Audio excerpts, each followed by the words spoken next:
Metatalks is produced using binaural recording technology, which means it's highly recommended that you listen to the podcast with a headset on rather than your speakers so that you can get the full effect of a binaural recording that gives you further depth of space and brings you further into our conversation. And with that, welcome to the show.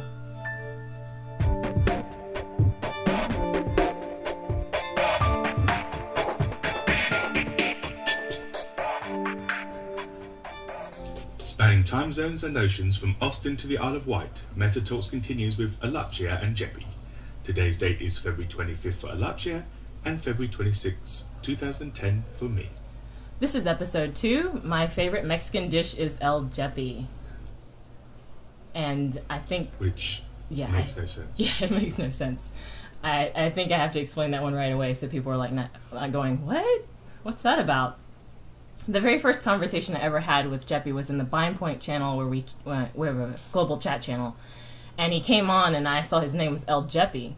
And immediately I thought of my favorite Mexican restaurant, and the dish I always order is called ElJeppy. So I said to him, my favorite Mexican dish is ElJeppy, so I'll definitely remember your name. So it's surprising he didn't go running for the hills at that point, but he's like, okay, great. Okay. That kind of set the tone for our ongoing relationship from then on, really, didn't it? And by the way, I know there's many a Mexican or Spanish speaker out there whose just ears are bleeding when ElJeppy, who's basically a spit away from the Mexican border, says ElJeppy. What is it supposed we to all be? know it should be El Jefe. Oh yeah, I forgot. I'm sorry. El Jefe. I think doesn't that mean the chief or the chef? No, it means the chef. Basically, you're having the chef salad, aren't you? No. And they just made it sound all posh. El Jefe. I think it has tamales in it. I swear, if you go to a restaurant and you have to think what might be in it, it's got rice and that's the end of my bean visit to that dishes restaurant. and refried beans. It's got some stuff, and there's some stuff wriggling around in the bottom, and I don't know. It's always some sounds sort of good. tortilla with some meat inside of it. That's the gist of Mexican food here. Actually, it sounds nice. I have a huge big bowl of cheese and onion flavored crisps. If you can you hear them? Ooh. I do. I can. Sure. That's cool. Now I'm gonna eat one. I should have Actually, I've brought got my one bag of that is chips. exactly shaped like Africa. Isn't that weird? There's other shapes that... As trouble long is when you as turn you it don't find the upside Virgin down. Mary, you're fine. Well, this one that's shaped like Africa looks fine when you have it up one way, but when you put it up the other way, it looks like cock and balls. I think everything looks not like so cock and balls. nutritious. That's the problem. So, anyhow. Sick-minded among us. So this is the official intro into Metatalks, where we talk to you about our backgrounds and where we're from and all that good stuff, and how this thing even came about. And I think it's pretty clear that we should say it started out as a sort of a mutual chat between you and I about how we have circumstances where our lives are basically almost always lived through the meta, meaning on the internet or online, and translated into how we see the world through seeing with this type of medium. And it's interesting, and we'll definitely want to eventually start talking to people who have a better balance than us. But yeah, for me Or especially, any sort of balance, you mean? Yeah, for me especially, I started off with podcasting when podcasting first started. I guess it was introduced on iTunes, and I just thought, oh, this is crazy. All these random people just coming on and just talking about anything they want to. I remember one of the first ones that I was introduced to was this guy was doing a 24/7 podcast about himself, and so you would literally just be hearing him saying, yeah, and now I'm getting up, and here's me brushing my teeth, and now I'm eating my breakfast, and it just kind of just went on with that. It was really weird. And then they went to more focus group type things where it was like, the whole Harry Potter series was coming out, and so there was a lot of podcasts about that. And then, of course, my niche was World of Warcraft, where I started playing that game, and I was in love. I mean, like, obsessed in love with the game, and I wanted to talk about it, and I love the medium of podcasting, and so I just started with that, and it's always been very casual for me. It's never been, it's sort of just been my outlet to have this sort of conversation. And then somewhere along the line, around, I think, episode 13, I think it was, I discovered how I could continue an evolution of what world I was experiencing in the World of Warcraft, the game world, and how that could continue outside. And it all started with this article by David Wong. It was like written in 2007, and it was an article that was called "A World of Warcraft World: 10 Ways Online Gaming Will Change the Future." And that article just made me seriously take a step back and think, oh gosh, like, it's not just the matrix of possibilities. I mean, this is already happening. These things are already happening that allow us to engage online, and it's incredible. It's absolutely incredible. But I mean, prior to you getting into podcasting, you obviously had an interest in potential online live. How far back does that go? That went all the way back to BBSs, which were basically someone hosted, a network on their home computer, and you dialed into it with a phone, with your phone line. And I did like Usurper, and I think it was like, God, I can't remember. It was like Dragon's Inn or something like that. It was just, it was just small, and then they all had like these little chat tools you could use as well, where you would have like live chat. And I just thought live chat was the most crazy thing for me. I was like, I'm talking to another human being somewhere else in the world right now, live, and that concept just freaked me out. I thought it was just brilliant. I just couldn't believe it. It was like this instant window into another world, and here it was, and I didn't have to leave my chair. I remember the first time I was on a chat program, and I was like, I think I'm chatting to a live person, and my father comes in the room, and he's like, he looks over my shoulder, he's like, how do you know that's a real live person? I think that's just a bot. And I said, no, I think it's a live person. So I started asking random questions, right? So I was like, I don't think my father believes I'm chatting to a real person. So I type in, what are you typing on? Because I'm thinking, like, a bot won't have an appropriate response for this. And they're like, what are you talking about? What do you mean, what am I typing on? I'm like, what are you typing on currently? And they say, a cardboard box? What do you want me to say? So I was like, okay, I think this is a real person. So it was just, and after that, it was just, I met crazy random people, and it was always very transient. It was never permanent. It was just few chats here, few chats there. There was no network. There was no like actual home for anyone in particular. It was just you floated in and out of chat rooms and in and out of different avenues, and there was nothing like permanent about your presence until later on, when the personal homepage kind of kicked off. And then once the personal blog started taking off, that's when I think people started having little communities and groups that actually stayed put. I think I definitely got into the BBSs quite early on as well, and I remember a friend of mine was saying, oh, I'm good. I mean, I must have been, it just seems so long ago now, 17, 18 years old maybe, but they said that they were going to set this BBS up and like you said, basically you're dialing a home phone number, which is coupled up to the computer, and it will kick off the BBS software. And I said, oh, this particular guy was really into the occult and demons, and I suppose Dungeons and Dragons as well, that sort of side of things. And he said, yeah, I'm setting up this BBS called Psychonauts, which came out long before the game ever came out, and it's going to be all about UFOs and the occult and ley lines and all the stuff that he was interested in. And he said, here's the phone number, give it a try. To be honest, I wasn't that fussed with ley lines and UFOs and all that sort of potential malarkey, so for a long time I didn't bother. But then, once I got sort of hold of an old IBM PC, I thought, I've got this number, I'll give that a go. I've got a modem here now, and dialed the number, and I was going, interesting. It's obviously all very much text, isn't it? It was all very texty, and occasionally there'd be a bit of bigger text and smaller text, so it wasn't very graphical, but still, I had a little poke around. And the first thing that really, and this will probably be the same for quite a lot of males, the first thing that caught my attention was nude photo. I thought, wow. Oh, gosh. I really need to give this a full test. And so I clicked on that. Oh. And it was a photo of the lady that plays Deanna Troi in Star Trek. And I swear to God, it took an hour to finally appear on my screen. But it was the best hour I ever spent, because I don't know if you remember, in those days it would come in line by line. Yes.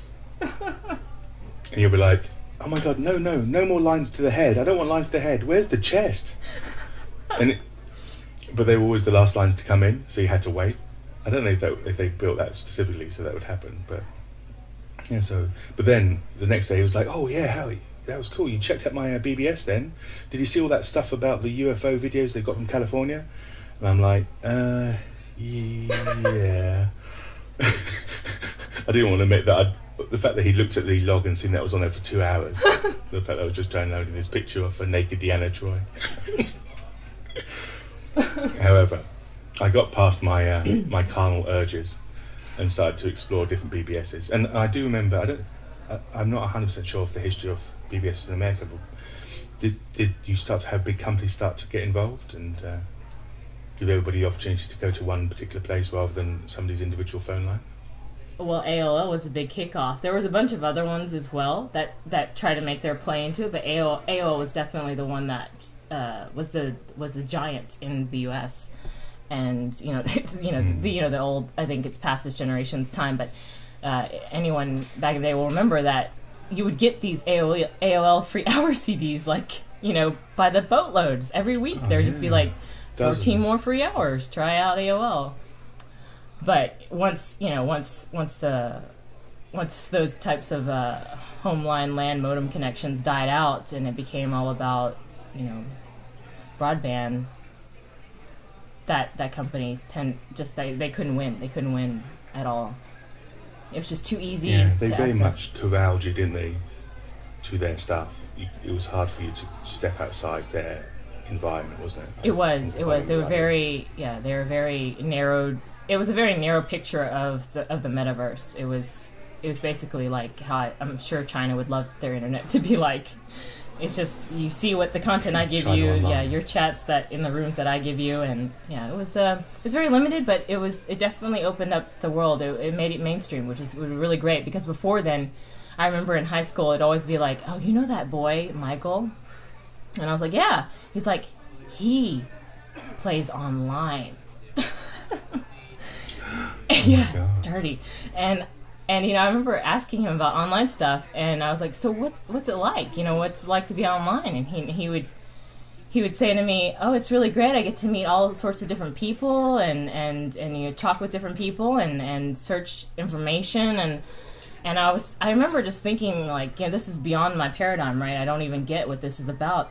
And, the more and more he explained it to me, I was just like, this sounds awesome. What are people, ragging on him for? I mean, this guy... And then, sure enough, a couple years later, he was on the ball, and we were the ones who were, the stupid ones who were not in the loop. He was ahead of his time. And he was in prison for hacking, though, wasn't he? No, I don't think so. We're jumping around a bit time-wise, but, I mean, I remember...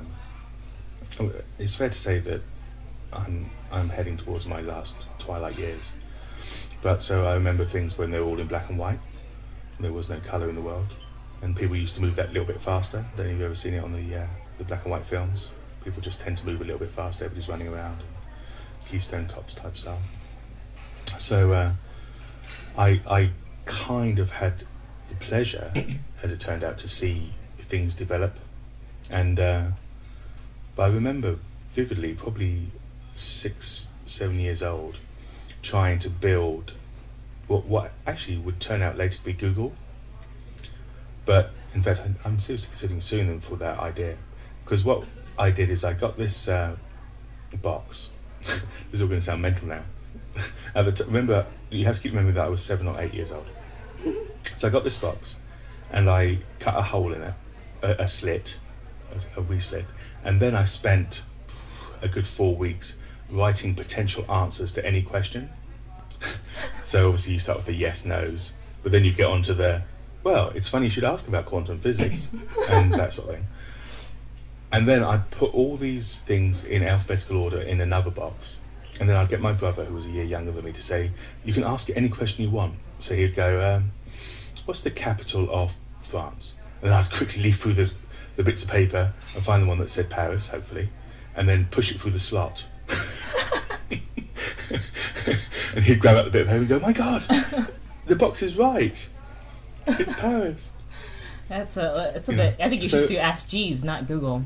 Ask Jeeves was just like that. That was a search tool that was based off of questions you had, and weirdly enough, the box was called Bilbo, and I remember it well. And I remember the fateful day when my mum decided that enough was enough, and she threw away my 28,000 bits of paper that I had built up over that time. But yeah, so I was always really keen on a source for information, and I think that's what led me more to the internet initially, And we had a company here. I remember I used to get Personal Computer World on a regular basis, which is like a big magazine here, PCW. And I remember reading an article, and the internet had been around for ages, obviously, but it'd been very much used within universities and the military and that type of thing. But a company started up called Demon, and if there's anybody from the UK listening, they'll remember Demon is almost like the very, very, very first company that offered internet access to people that weren't corporate or weren't university. And it was the title of the article was something like £10 a month internet access, which to people at the time was absolutely fantastic, because it would cost you thousands upon thousands upon thousands of pounds to have the kit available to get onto the internet at that stage. And within possibly a week or two of reading that article about Demon, I'd gone out and bought my very first, and I think it was a 2400 BPS modem. Yes. It's very, very slow, very slow. But, and again, like I said earlier, everything was just text, but it just felt amazing, just absolutely amazing that you were connected. And from that stage on, I was never not connected. From those Demon days. Yeah, I think we have about a decade gap between us, so I didn't understand the whole black and white concept. In fact, I was really pissed off at the, what is that, with Dorothy? Gosh, Wizard of Oz. When they had the black and white scene in the beginning, I would always just be like, fast forward to the part where they get to color. So I was, I wasn't digging black and white. I wanted to see things in Technicolor, but in terms of the internet, it leveled it out. I was there for the 2400 BPS modems. I mean, it crawled. I mean, it literally crawled, and you would sit there and wait. You would wait for the information. You'd wait for the graphics to load up, and because you were just so excited that there was this whole new window of opportunity to maybe see things that were outside of your scope of reality.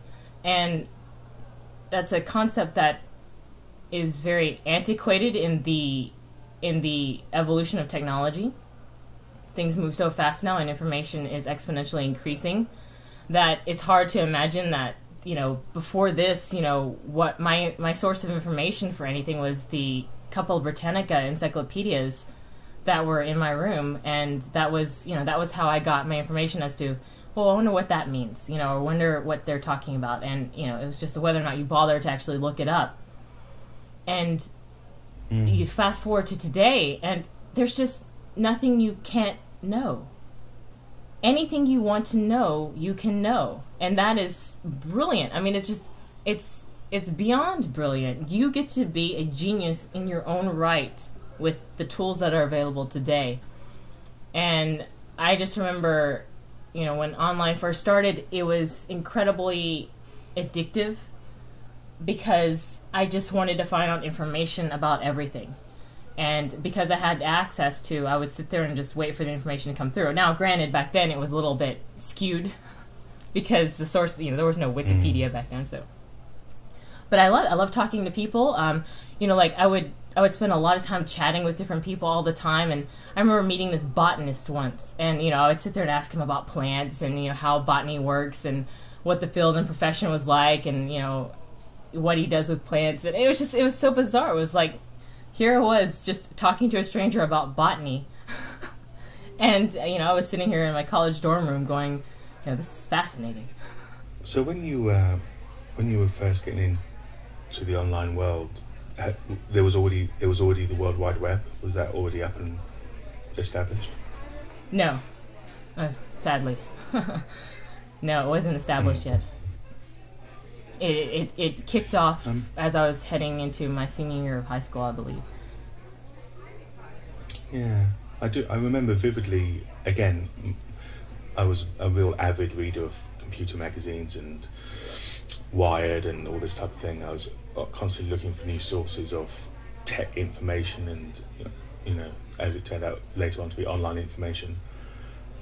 And at the time, obviously, the only option was to go out and buy a physical magazine, which sounds crazy these days, but still. And I remember a particular magazine called PC Answers had the very first iteration of what was then called Mozilla, which would then turn out to be Netscape, and then I think over the years has finally become Firefox. I think that's sort of like the way that's happened. But this is long before Internet Explorer came out and decimated the entire browser world. I remember loading up, again, we're very much back in the day stuff, but in those days things weren't as smooth as they are now.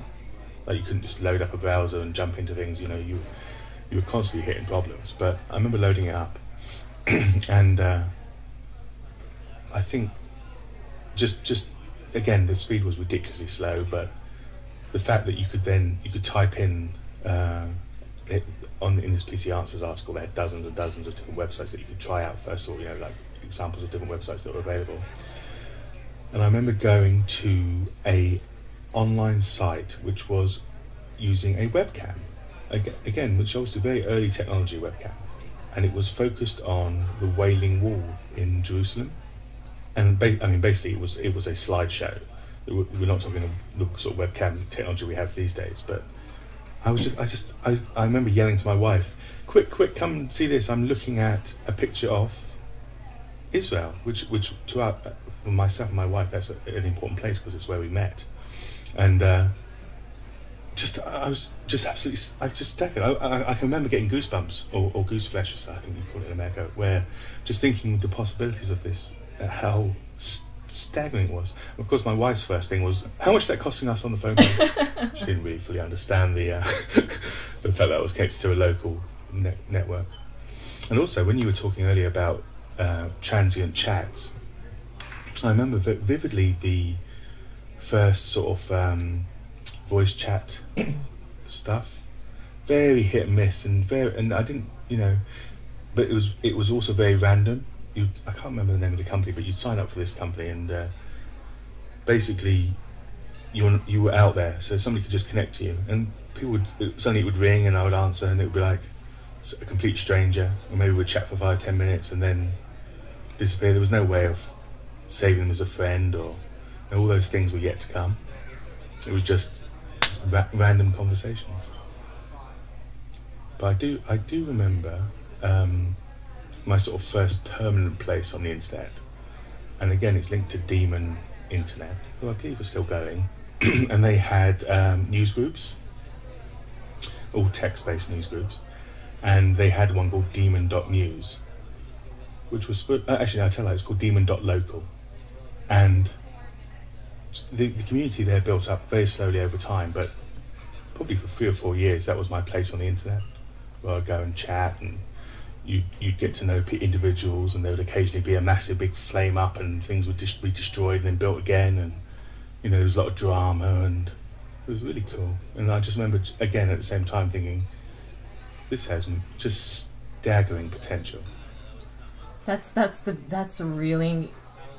thing that gets me going, and why I always talk about from the beginning of my Meta experience, because to have seen it from the beginning and to have always felt that there was potential, and to see that potential grow and continually meet your expectations and surpass it, that's what I found so fascinating over these years. Is like every time I would tell my when we first got Windows 3, it was really exciting, right? It's just oh, the potential is here. and you know, the first couple small games you played on it, and I remember telling my father, I was like, Dad, I bet in the future you're going to be able to create your own background and put it on, you know, your desktop. And you know, sure enough, later on, you know, Windows allowed you to do that. And I remember watching my brother play Tekken and the arcades and stuff, and I remember saying, "Oh, you know what? Pretty soon you're going to be able to play games on the computer. I bet you're going to be able to play computer." You know, the whole thing was just like everything. Why can't, you know, this be the one-stop tool for everything? Why can't this be the conductive like tool for everything you possibly could ever want in terms of information, entertainment, communication? It all seemed to fit to me, and just to constantly see that, you know, that the hopes and possibilities and dreams being met. That's just to continue to watch it over a decade or so. Actually, it's been more than a decade. So more than a decade, and just to see now, it's like, wow, where is it going? You know, just within the last year, things move so fast, and information just comes so readily, and it's just so prevalent, and we're in the information age, and it's incredible how much data is out there and what we can do with it, and at the same time, like, you know, you started out so simple, so small, just small chats between two people, or a game where it was like, drink red potion, you know, press 5, things like that, and to now where it's just like we're longing for, you know, VR, you know, virtual reality. We're longing to step in. We're longing to have this incredible phase where we truly step in with all of our senses.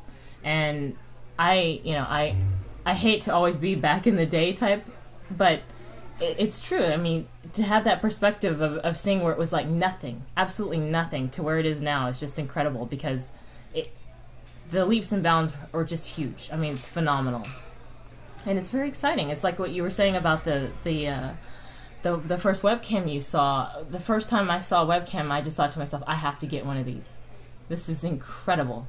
This is absolutely incredible. I can see another person who's in, you know, Canada or Japan or something like that. And I remember just having small little exchanges of, you know, saying hello and having the little...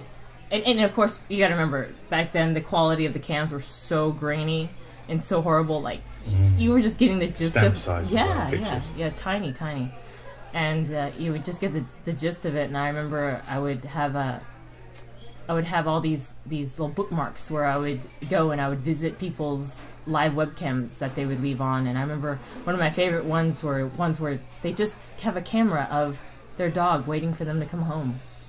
And I just thought that was the most fascinating thing ever. And then, of course, as it went more mainstream, you know, we've talked about this before, where it's just, they have these sites now where they just have public cameras going live 24/7. And in, like, you know, Times Square, and in I forgot that place in London where I was just like, where's this place at? But and it's just live, and people are just walking by, and it's just interesting to see the world, you know, that's out there. You know the world that's going on, but you can't see it and you can't feel it. And here there's an opportunity where our tool that allows you to do so, and it might be too much. I mean, the jury's still out, but it's still fascinating. Yeah, I mean, apologies to the listeners, but this very much is the back in the day show, because, you know, I think it's hard to explain to people who are, say, in their early 20s or younger, that how revolutionary this all is, because it now is just accepted. It's accepted that you can talk to anybody in the world at any time. I mean, we're talking about a time, or at least I am talking about a time, when you couldn't do that but via the telephone. You know, where I remember, if you want to speak to somebody in America, or God forbid Australia, you'd have to book the call. You'd have to phone up British Telecom and say, I need to speak to somebody in America. Could you are old. Call me back when the line's open? And you know, it could be like 2 or 3 hours before they had a line open to America or Australia. I mean, obviously, you know, it rapidly changed over time. But I mean, I had my career basically meant that I was away from home a lot of the time when I was in the Navy. So I had a large chunks. I would be away for 6 months and then back for 3, and away for 6 months, and so on and so forth. So and because of the nature of the job I was doing, although we had many technical systems on board, they were, used for firing missiles. So the people on board weren't that fussed of you trying to hack into them and play Tetris or something. They had a job to do, and that's all they ever did. So when I was on the ship, I yearned to get back home, or at least somewhere for a period of time where I could delve back into what was going on in the sort of online world. And I remember, this is probably quite far into the sort of evolution of the internet, but that webcam you were talking about, there's a very famous one that is on just off Times Square, which looked at a hot dog stand. It was plugged into a office building, and it would basically look down onto this hot dog stand. And I remember I got onto the ship to shore, and I said to my wife, "Look, start up the computer." And we had like this old IBM P60 or something. Start up the computer, go to this website, and just I'll be there in like 2 days. The ship was about to come into New York. I tell you, I actually came into Norfolk, and we were going to go up to New York for a couple of days. And I stood I sort of hung around this hot dog stand for about 7 hours, just so my wife Sharon back home could see me dancing back and forth in my uniform. I had my full uniform on as well, because we were still stationed, so dancing back and forth. I wish that had been recorded. That would have been cool. But then I remember getting back to the ship and again get onto the ship to shore and saying, "Did you see it? Did you see it?" And she was like, "Yeah, I saw about 20 minutes." Well, I was there 7 hours. There's no mobile phones or anything. It's not like I could call her and check what was happening. It's so weird. Yeah, the power of communication is like the most powerful tool that I think the internet provides right now.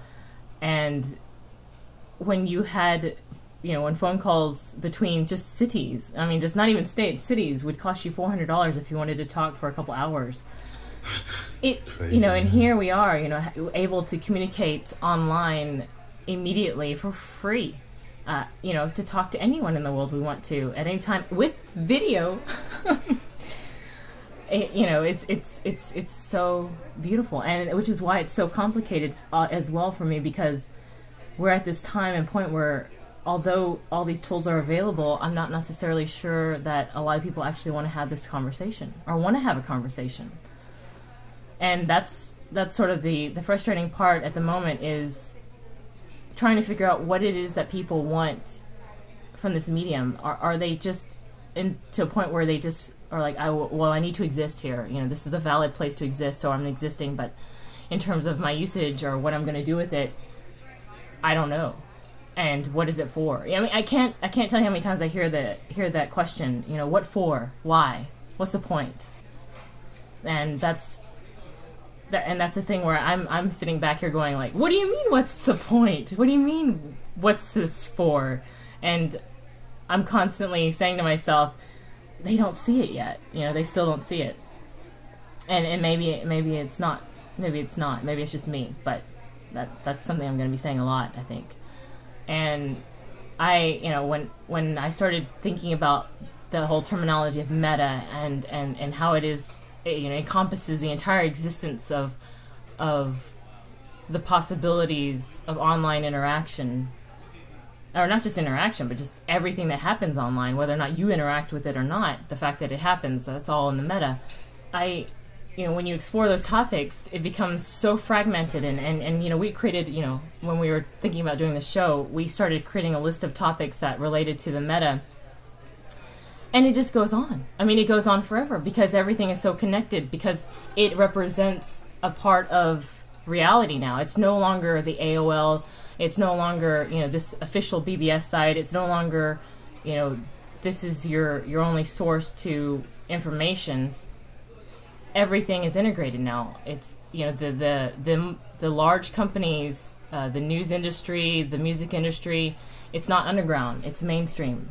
And they've all integrated into it, thus creating that link, bridging it from back when it was just this subculture of geeks and nerds, playing games and talking emo shit. It's much wider than that now. It's expanded. It has its branches all over the place. So I don't know. I find it very fascinating to have that conversation, and it's really great, that I have now someone I can have that conversation with almost daily. So I tell you what, it's an easy trap to fall into, and I think we both do it to a certain extent. In as much as that, when you have that conversation with somebody, and I, as an example, my wife could not give a flying ferret about what's happening on the internet. She very much uses it as a tool. She'll use it for a bit of online shopping. She sends the odd email, but under duress. She still prefers to write letters. She will write 15-page A4 letters or foolscap letters to people. And she doesn't... And there's nothing wrong with that. We're feeling... Because our outlook on the world is via these screens that we have in front of us and via the tools that we've talked about, social networking tools and that type of thing, it's very easy to assume that the entire world is at that point. But of course they're not, are they? I think we are still... I don't know, I have no figures to hand, and I don't know if there are actual figures out there to say who of the population uses these tools. But I suppose we fall into that trap of thinking that it should be so obvious to everybody. Why, it should be so obvious to people that your social world has expanded 1,000-fold because you're now open to talk to anybody in the world via these wonderful tools. But of course, that's not the case, Definitely, because I remember thinking when Twitter exploded, I was like, oh man, everyone's on Twitter.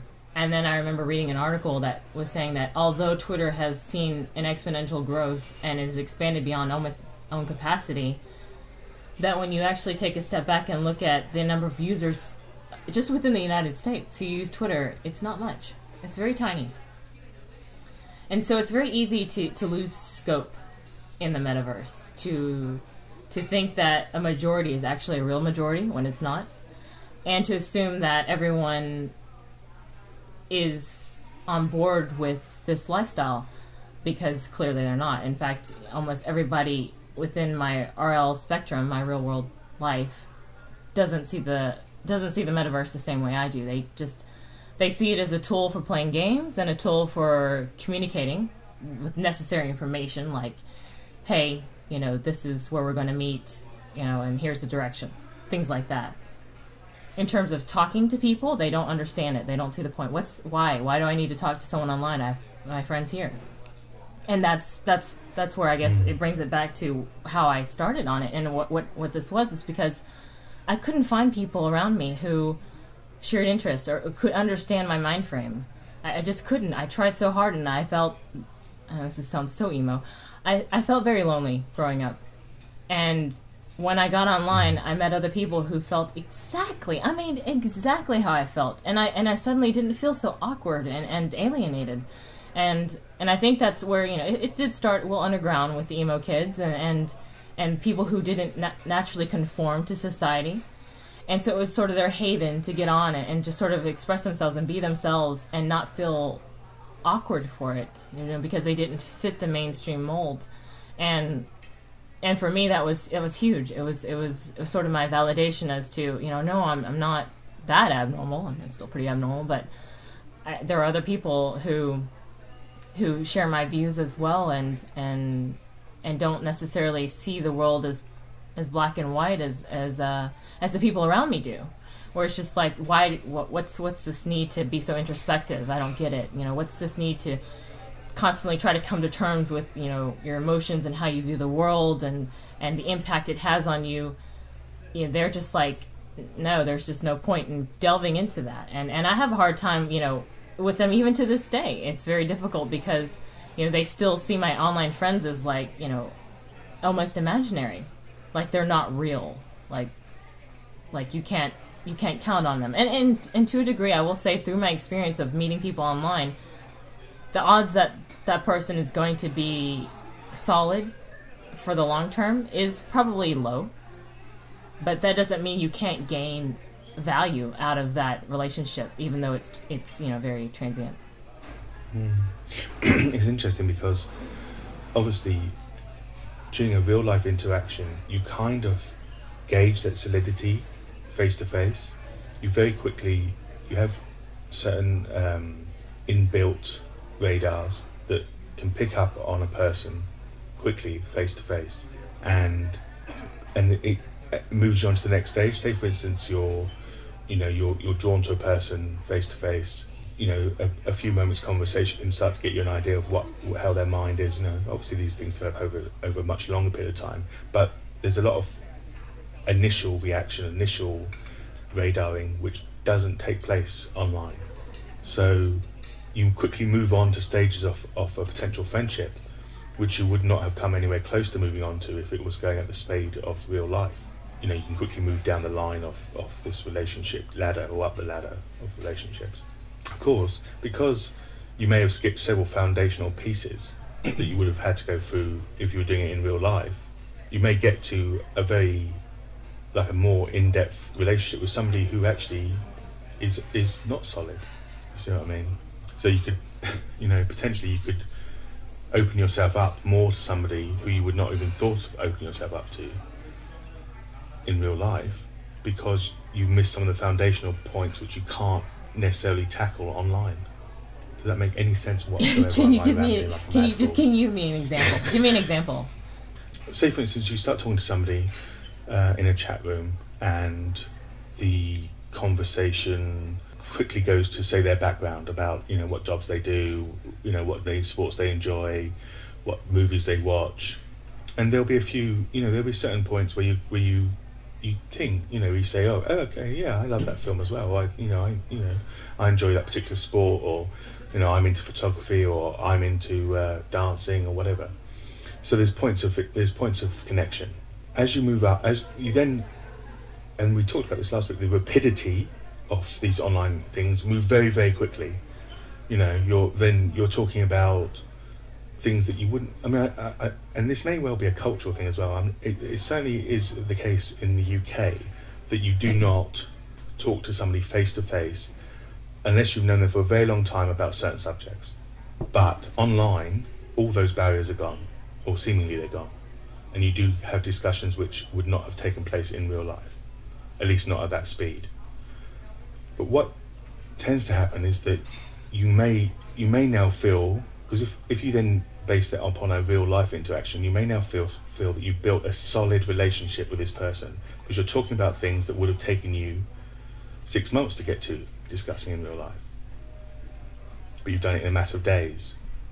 Right. But of course you haven't built that foundation. Do you think it's like false it's wet sand. It's not. You can very easily get to the stage where, of course it's to do with perception. Some people will come online and they'll be using exactly the same perception mask as they use in real life. They will assume that there's stages to a development of a relationship, which means casual conversation, more in-depth conversation, personal conversation, and up the line, to the point where you're talking about things that you wouldn't necessarily even talk with your psychoanalyst about. And they ticking those off as if it was a real life interaction. So they're at the stage of best friend forever, and you're at the stage of I just met you. Yes. Yeah. And then that misconception is what will lead to the failure of that online relationship. Well, the biggest difference I've seen is with real life versus online relationships is when you have physical reassurance of a person, it's much easier to it's not as easy to walk away from things that might bother you, quirks, nuances about them that might annoy you, their belief systems, their ideologies. When you have that physical presence where you're constantly within view of the person and you're interacting with them on a day-to-day basis, it's very, it's not like you can walk away just because of small things. Where online, you have no physical ties. You can disappear. You can become a ghost. You can have a meta death. It's just it's so easy, and it's so easy to walk away. and say, well, I'm kind of done with you at this point. And I did notice that a lot with, you know, the evolution of relationships online. Is you get to a point where you're meeting someone new for the first time online, and they're shiny and they have this patina of possibilities, and you know, either you or they eventually get to a point where you disagree on something and you become base or boring to them. And it's suddenly like, oh, well, where's the potential anymore? There's no potential. So then you just stop communicating. And that's the thing. It's like you have to make an effort to keep communicating. Sometimes when you see someone on a daily basis, you don't even have to communicate. They're just there. And therefore that's the reassurance. That's in your mind mentally. That's the backup. As opposed to online, where is the mental reassurance that, you know, that person is still there with you and that person is still on board with being in that relationship with you. And I'm not talking about romantic or sexual. I'm just talking about, you know, platonic as well. So it's kind of interesting to see how people react to these types of things as they develop. And, you know, I do notice that there are trends, like you were saying, where you have some people who get online and you bypass a lot of these protocols of, hi, how are you doing, where are you from, getting to know you, and just going straight to, you know, top or bottom.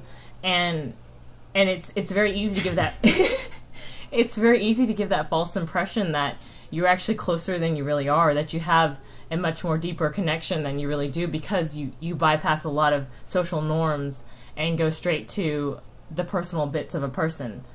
And it doesn't necessarily have to do with trust. It just has to do with the fact that the nature of the internet allows you to be more open to strangers, because there's no consequence. Because you don't go and see that person at work the next day, or, you know, or you don't go to the party with that person the next week. So it's a lot easier to just let people know who you are, because you don't have to deal with them on a face-to-face basis. And it's very scary. Yes. As well, because people build up these false, I guess, expectations, or these high expectations of relationships, when they don't really understand the fundamentals of what a relationship is to begin with, where they think, oh God, I now know this person shared this with me, and, you know, he's talking to me about, you know, I don't know, work and life and movies he likes, and therefore we're in love and we're gonna get married. And it's just like, wait a second, you guys have known each other for like a week. Yeah, I think that is it. Is that using the same rules that you would in real life via the meta world? You know, they're different. They're different rules. There are different ways to approach stuff, and you can see it.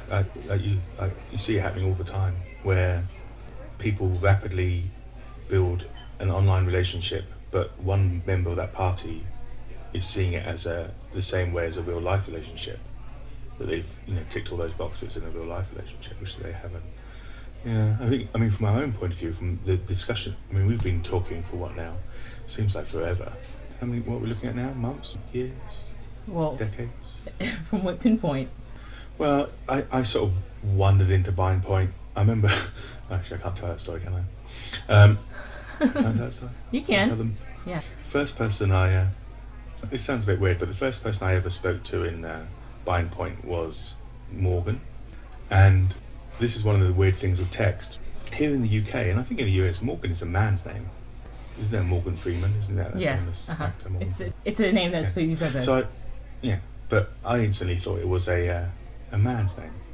And because it's all text, I went into the Bind Point channel, and it's all text, and Morgan, who I hadn't established who they were yet, was talking about, I'm waiting to hear something about the boy. Kept talking about the boy. Now, here in the UK, when an older gay gentleman has a partner, they tend to call them the boy. They'll say, you know, I'm going to meet the boy at the club, and it'll be their young attachment. So in my mind's eye, I have an older gay gentleman talking to me on Bind Point about his liaison with a younger gentleman. Of course, as it later turned out, Morgan is a girl and the boy is her boyfriend, and it's a completely different thing. But I don't know why I'm telling you this story, but it kind of it does kind of point out the difficulties with text, I guess. But I do remember that being my very first step into Bind Point, and I had listened to ElJeppy on her podcasts, on the Wowcast podcast a few times. In fact, I think I was at the stage going through the various episodes, and I can't remember which episode you mentioned, but you mentioned the Blind Point channel and that type of thing. So, and then ElJeppy came on, and I think probably a couple of nights later we were in Vent talking about something or other, and it's never stopped since then. But date-wise, I can't remember when that was. That was February of last year. Of course, I keep forgetting that you have extensive records. Yes, you probably actually have that conversation. I probably do. Yeah, I'm a hoarder of personal information, because here's the thing: I've been through so many different types of brief encounters that I never know, like, when someone's going to come back around again. I think they get bored, they come back, they get bored, they come back. And then I have to kind of remember, like, wait, what was this person's background, and so I kind of keep a record of every person I meet online now. So I have a file, I call it the file. People call it my stalker file. But yeah, that's the thing. When I start to get to know someone, I tend to want to, like, grasp onto everything about them. I try to search and comb and find out information about them, just so that when and if I can engage with them, then I have a fuller package. I have a fuller scope of who they are, so that I can bypass a lot of the mundane sort of, like, where are you from, and what's your background, etc., and just sort of get to the meat of it. Not that the process of discovery isn't fun. It is. I just sort of, like, when I grasp onto someone online, I tend to just want to find out every detail I can about them, to see how much of themselves they've extended into the online world. And it's surprising. It's very surprising what you'll find about people. And you're just like, okay, from one standpoint, this person has a seemingly average presence online from what they're presenting themselves, and then you go and I always think there's a flip side. And maybe it's just basic paranoia, but I do. I think there's always depth to a person. I mean, there are a couple people that I found that have zero depth, but for the most part, people have depth to them, and I love discovering how deep that goes. It's just all sorts of that's what she said moments in this paragraph of what I have to say, the soliloquy. But yeah, and so someone will seem pretty average, very basic, and you'll go on and you'll discover, like, crazy stuff about them. I mean, like, backgrounds and things they were into, government affiliations, organizations, places they like to frequent, and you realize, oh wow, this person is a lot more in tune with certain things that you would think they never would be, and then you can approach them about subjects you wouldn't otherwise. But yeah, discovering how deep the rabbit hole goes is very fun, very fun. I was thinking it's strange because from your not a weird situation, but a different situation. When I came into Blind Point, and at that time it seemed there was like a little influx of new people, and I imagine that's because you'd been on How I Wow, and a few people were more interested in sort of finding out where you hang out and that type of thing. But there was an influx of new people, and I got chatting to those new people, as well as yourself, as well as to those people that had perhaps been in Blind Point for a wee bit longer. And it's hard to get this across, but we were the new people were equal. We were equally new, and we were equally there for particular reasons. Potentially to talk to yourself. But we already knew about you. If you know what I mean. We already. You weren't new to us. You were familiar with me, yes. And, yeah, we had a familiarity. Although obviously that may well be a very surface familiarity, because we listened. Although saying that, your podcast gave a lot more than other people's podcasts did about how you were feeling and that type of thing, or at least potentially. But one thing you have said in the past, and I think that's quite true, is because of that, you then have the added level of motivation. What has motivated this individual to begin a connection? What is the motivation? Because obviously if you come in and everybody's strangers, and there's no, it's easy to say, well, there's no motivation for me to know this other stranger, because I don't know potentially what they can give me. I have no ulterior motivation, because they're on the same playing field that I'm on. I mean, how do you deal with that? How did you deal with that? No, I'm not sure I understand the question. You have, what I'm basically saying is that you have when people come in to say Bind Point, a lot of them are coming because you're there. Yes? Yes. That'd be fair to say. Yeah, I invited everyone. So, so you have the added concern of, well, what has motivated them? Obviously, they'd come to speak to you, but to what end? Oh, I see. Well, I sort of approach it as these people have a vested interest in meeting people online who, one, probably play World of Warcraft, and two, kind of are really interested in the whole social media scene at the moment.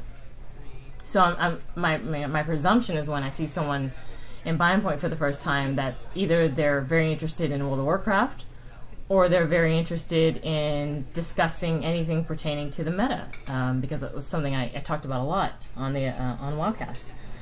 So that's kind of how I always approach it when people are on, and immediately, you know, I tend to try to get to that essence of why they're there as well, and that way, you know, like, are they just wanting to have normal chit chat, or are they actually wanting to get into, you know, depth of conversation? And it's very hard to pull the motivation out of someone as to why they're, you know, why they come into a chat, because sometimes it's simply just for voyeuristic reasons. Maybe they just want to see what it's like and what the conversation is like and what the community is like. And it's a small, you know, it's a very small group, so it's been pretty easy to really get to know everyone, you know, within that group. And as far as equals go, I've always felt like everyone is equal. You know, myself is equal to everyone else, and everyone's equal to me. It is a little bit of an unfair advantage that they come in knowing more about me than I know about them. Mm-hmm. But that just gives me more of an opportunity to do that digging that I love to do. So. Yeah, I know we have plans to discuss this on future shows, but the idea of equality is never from the person who is seen as not being equal. It's from those who see them as not being equal. We've said that before, haven't we? Where people, you don't necessarily put yourself on a pedestal, others put you on it. Yeah. Although I have met some people who like to put themselves on pedestals, so. Oh, sure, yeah. And I've met many people who like to come along and knock as many pedestals down as they can. Yeah. Yeah.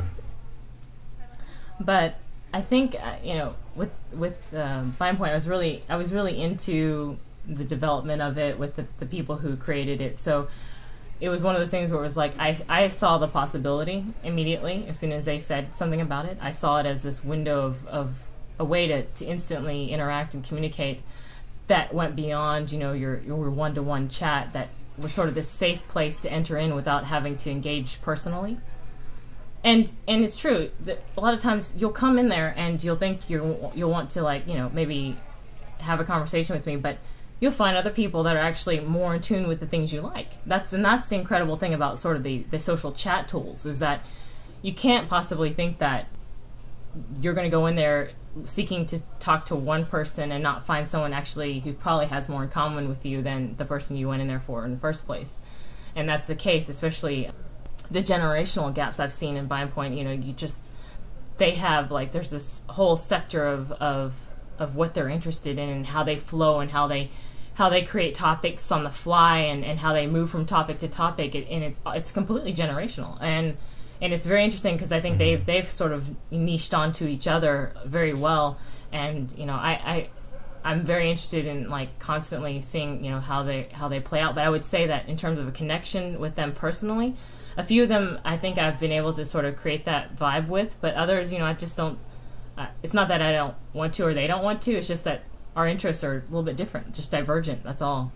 Yeah, I mean, and if you want to see a good example of the rapidity of online life, you just need to sit in Bind Point for an hour, because the conversation will talk about tangent. I mean, it will start off here and it will be a million miles away in 10 minutes.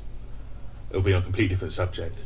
Something will have sparked the interest of one of the people talking online, say in another venue on YouTube or on Twitter or any, you know, something that will have sparked their attention, and then, like a shoal of fish, they all change direction. There's always a few fish left behind, normally me. What? What? Where are we going now? Oh, Yeah. What happened there? Yeah, it's going crazy now. Then they're very conscious of it too. They know they're part of that sort of shinies generation where they can't keep constantly still on a particular thing. Then they move from topic to topic and to interests. It's basically that 15-second generation where it's basically you have my attention for 15 seconds and then after that I've moved on into something else because when you have as much information that online as you do today in the absolute explosion of media and news and just basically everything you could think of, you can't possibly expect this generation to have the time to really dig into all of it. So they've kind of created this new way of, I guess, moving through things where it's just sort of like, I'll take the highlights, and then they just keep moving on. Otherwise, how else would they process all that information? I mean, when I try to do it myself, sometimes my head it feels like it's going to explode because you just so many topics that you can delve into and the depth that you can go into each one is so huge, and yet here's this other thing over here that is also cool and interesting to talk about. And they tend to just, it's just a perfect analogy you had where it's just the fish swim around and they congregate and they see something else and they move to the next. I find it fascinating to watch social structures online and to see social groups and how they interact with each other. It's like my form of virtual people watching. It does make me feel old, though. I have to say, because I'm somebody who likes to dive deep into a subject and dig out all the nitty-gritty before I move on to another one. And also the idea that there's 1,000 different catalysts for a conversation, just sets my mind spinning. That it's just, and as you said earlier about the idea of having basically the knowledge of the world at your fingertips. Nobody's ignorant anymore. It's like we were talking about before the show started about Robert Oppenheimer, and should I tell that story again? I still have it. It's a very simple story. Anyway, so we were talking about Robert Oppenheimer, and your first reaction was, I said, "Do you know who he is?" And you went, "Nope, but I'll Google it." And there's never a need now for anybody to say, "No, tell me what it," because they can basically, within the matter of a few clicks, get everything about the particular individual you're talking about, the subject, and so on and so forth. I know that we have planned a show about are we losing our ability to remember stuff?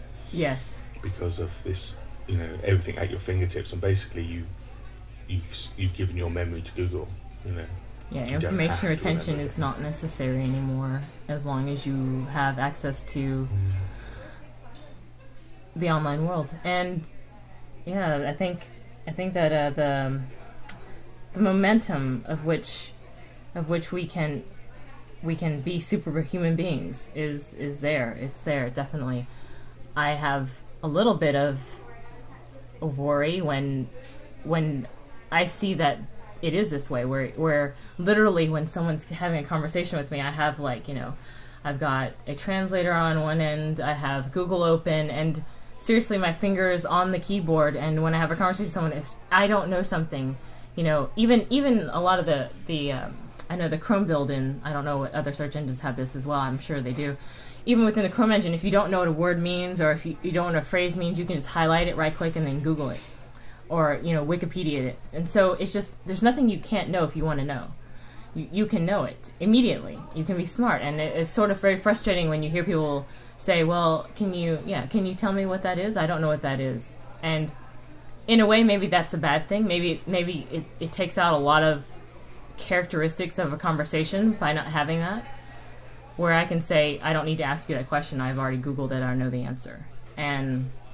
Or it also could add to it where it's like you don't have to do all the formalities of explaining, and you can get to the meat of whatever the heck it is that you want to converse about without all the background.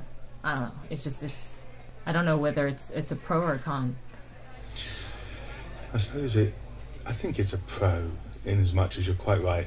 Basically, a lot of conversation is establishing your base of knowledge, and then a lot of conversation will be did you ever see such and such? Did you ever read such and such? Do you know who such and such is? And then there'll be 5. If the person doesn't know, you have to bring them up to speed. You know, you have to get to the point where you can then converse on a level playing field. With Google at your fingertips, you can say, oh, hang on, yep, I know that guy. Oh, yep, I tell you what it does do. I mean, I'm sure we'll go into far more depth in a later episode, but it may have taken away the need for memorization, at least to a certain extent, especially in the younger generation. But what it has done is given people the ability to speed assimilate information. Because if you pull up a wiki page or an informational page about something, you would be shocked how quickly somebody can just scan down it quickly and pull out the facts to then continue the conversation. The speed that somebody will be able to assimilate that information is staggering, and that is definitely a new ability which has built up over time, I think. Well, yeah, like you were saying, base of knowledge is irrelevant, actually, because you don't need a base of knowledge. I mean, technically, you probably don't. It's good. It's good to be culturally and intellectually informed and have your own base of knowledge. But it's very hard to tell nowadays what someone's real base of knowledge is unless you talk to them outside of the ability to Google something, right? And it's sort of like I wouldn't have lost as many geek points as I did if I hadn't admitted that I didn't know certain things and just Googled it. But I tend to be a little bit honest about that. So yeah, your honesty has cost you lots of points. Yeah, it did. So, but yeah, that's the thing. The base of knowledge is anything. It's infinite. Whatever you want to know, you can know. I mean, there's just nothing. I'm just gonna create a T-shirt that there's nothing you can't know or something, because I keep saying that over and over again. But it's true. I mean, that's the part where I'm just like, gosh, like one of the things the phrases that I'm constantly saying in my head is when people ask stupid questions, is just fucking Google it. Just fucking Google it. Why don't you just Google it? Why are you asking like 20 questions? The information is all out there. And yeah, sometimes I do wonder if I'm skipping too many steps. Yeah, I suppose that is the con, isn't it? The con is that maybe that establishment of knowledge is 99% of the conversation. Wow. You'll be like, I mean, there are people who love to say, oh, I saw this film the other day and they were talking about such, and then they basically can hold the stage about the concepts of the film. Meanwhile, the people they're talking to have shot off to Google and are like, yeah, we know that, yeah. And the person has lost their soapbox because they, it's an interesting way we live in. We kind of dived off tangent a wee bit. I know we were going to talk about how this show came about, weren't we? We were going to talk about some of our initial ideas and what were we going to originally call it? Can you remember? Yes. This was like 2 weeks ago. Well, I had, one of the reasons we struggled so long to actually get it out there and start the show is because I didn't know what to do with my previous podcast. And, as much as I tried to fit in, as much as I tried to make it so that Wildcast could continue on being Wildcast with a different, I guess, theme, or more focused theme, where I just pretty much take away Warcraft and just only focus on the meta, it just didn't fit. It didn't seem right. And so what I had to come to terms with in my own head was the absolute sort of divorce of the two topics. One where I talk about World of Warcraft on World of Warcast podcast instead, and then create Metatalks where I talk about meta. And not that gaming won't be discussed. It's just not so much So you're going to want to put at least 10 points into etc. on your talent trees. It's not going to be that. And I had to come to terms with that. And I think JeppY all along was like, all right, so are you settled yet? Have you decided what you want to do? And I couldn't for the longest time. And then suddenly like a set of inspiration sort of hit us, and we're like, oh, you know what? He's got this. He's crazy. He's got this complete neuroses, and he's a collector. And he's a collector of, JeppY is a collector of domain names. And so he sent me this huge list of domain names he had for podcasts. Or not podcasts, just domains he owns. And, I saw one and it was My Meta Life. And I was like, wow, you have My Meta Life. That's really cool. That's a great name for a podcast, and especially to talk about that's exactly like sort of the theme of the show is how we experience life in the meta, through the meta, everything, connected to it. And we're just like, okay, sure, we're set to go now, right? So we start, delving into it and thinking how we're going to do things. And then I was like, I was thinking one day, I was like, man, my meta life sounds very familiar. It rolls off the tongue like something else I know. What is that? And as it turns out, it was My Extra Life, done by Scott Johnson, and a podcast he has. And so I thought to myself, oh, you know what? We can't do that. We can't do that, because even though it was not related, and we didn't take the name of the show from it, people are always going to be like, man, you guys like totally shanked that name, didn't you? And you just wouldn't. not that it really technically matters, but it's just sort of like, out of respect, we're like, we can't do that. So we ended up thinking about it for a really long time, and then I was like, here's this thing I used to do off of Wowcast, where I would host these group things every Thursday called Metatalks. Online, we pick a server. Scarlet Crusade was the server we picked. And we would create little characters online on that server, and we would gather around the Moonwell. And we would have conversations. We would have topics we discuss. It's actually still on the Metatalks.com website. I kept all the old archives of those Metatalks so that people can look through them if they wanted to. But that was really where the conversation sort of began, where I was like, oh, here's the potential to actually have actual interactions beyond the scope of technical gameplay within a virtual world, being World of Warcraft.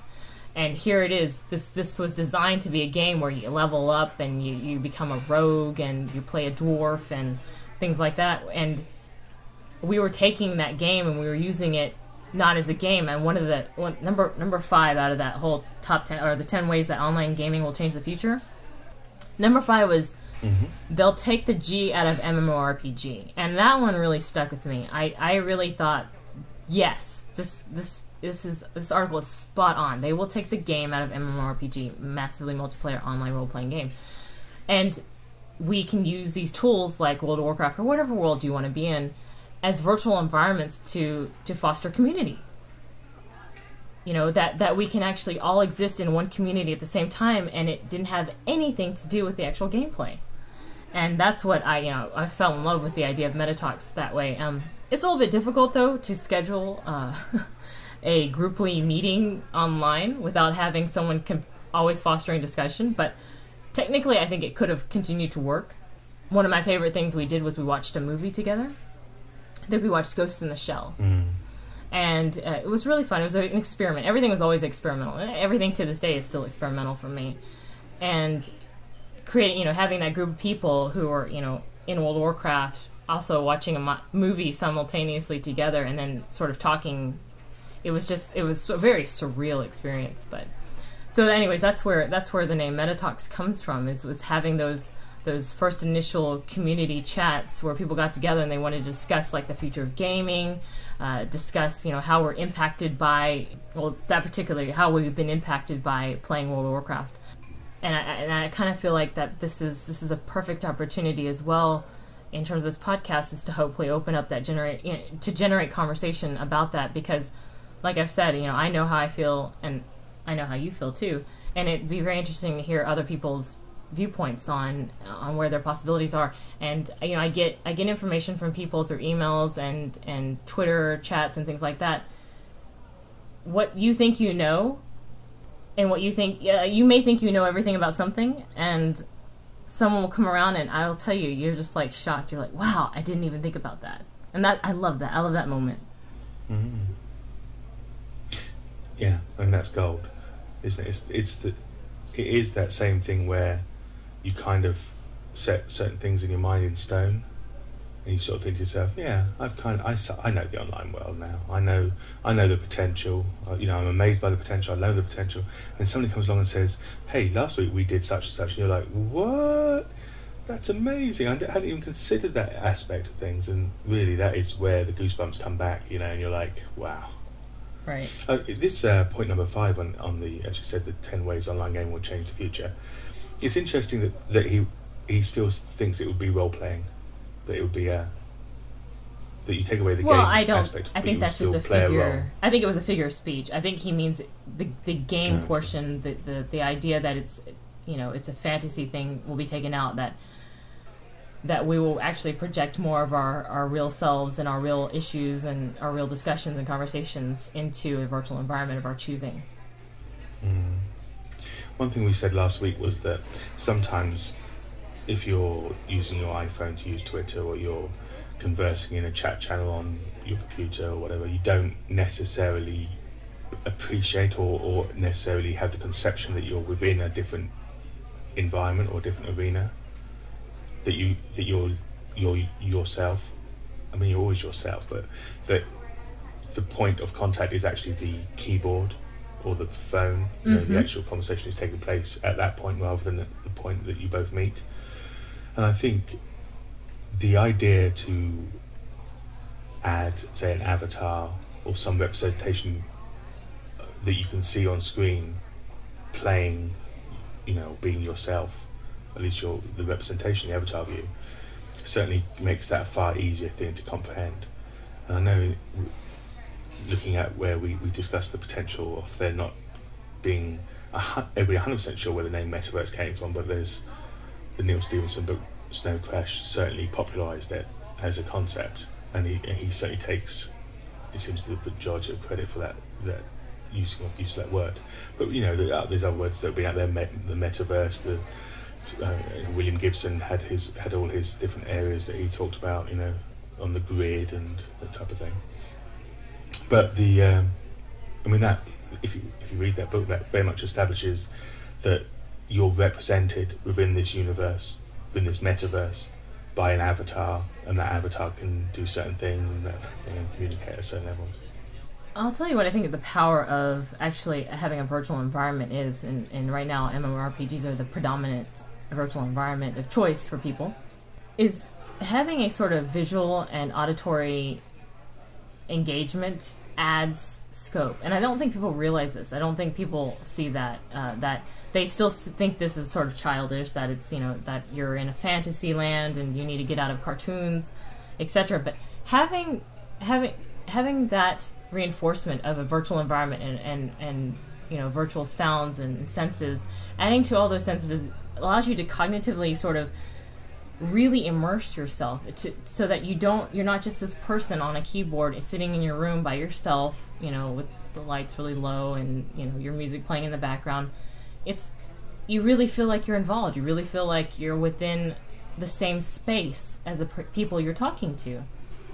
That's a very powerful feeling that I don't think a lot of people have ever grasped yet. And in fact, one of the first chat tools I ever used was called Worlds. And the person had this concept where it was like, you're not just going to chat on a text base like IRC and things like that were first out. You're going to enter into this virtual world and you're going to chat with people. And there's very basic, really, really basic avatars that you had. And you were all aboard this sort of space station that had different rooms and everything like that, and like a main lobby, and you could float around and fly through space, you know, and, you know, go out into the you know, just to sort of experience this sort of global spatial, I don't know, anomaly that you're in. And I will say, out of all the chats I ever had, you know, those are the ones I remember the most vividly, because they had such that you know, that all-encompassing feel, that the sense of really having traveled into this virtual world and connected with someone online. I felt that the connection was more real. To just sit in the lobbies and just sort of talk to people and engage in conversations while you're in this space station as this avatar. I think I was like, the avatar I had was a sort of a Dracula type lady. I don't know. They didn't have very many back then. You couldn't choose you couldn't choose that many. Oh my god, you're Vampalacci. I remember similar sort of thing. For a long time I was talking via IRC or via the news groups, and it was all text, and, you know, the conversations would flow and ebb, and, you know, it'd be interesting enough, but you always felt there was something missing. And I remember, I can't remember which particular IM program it was attached to, but they came out with this thing called Comic Chat. I don't know if you ever remember that, where as you would type in something, it would create a stick drawing of you, like in a comic frame, and the person replying would be in the same frame, and the voicemail would say what you said. And then if you did any emotes in the IM program, the stick figure would do. It wasn't really a stick figure; it was more formed for that, but it's still relatively crude. And then at the end of it, you could look back at the comic page that you had created together and see the conversation and the emotes and stuff that you used. It was very crude, but it just added that element. And I dived into a few of those sort of 3D worlds and stuff that, again, very much like almost 16-bit or 8-bit even avatars. And I think to a certain extent, because of the simplicity of the avatars, it made it even that more. It gave you the concept that you were in a place together, that you were meeting at a point, not at your keyboard, that you were meeting at some other place. But it wasn't so in depth. The avatars weren't so in depth and so formed that you divorced the avatar from the person. Does that make sense? Like for instance, if you're playing, when I play WoW, I'm an avid player of World of Warcraft and constantly go on about it, and I will be constantly going on about it, I'm sure. But if I create like a paladin, if there are certain aspects of the paladin class which I take on when I'm playing that character, I'm more helpful to people, I'm a little bit more uppity about stuff, and I start to speak a bit like this. Yes, I'm a paladin. Look at my sword, and that type of thing. But because of the complexity of the character that I've created, I am playing a role. Although obviously, 90% of it is me.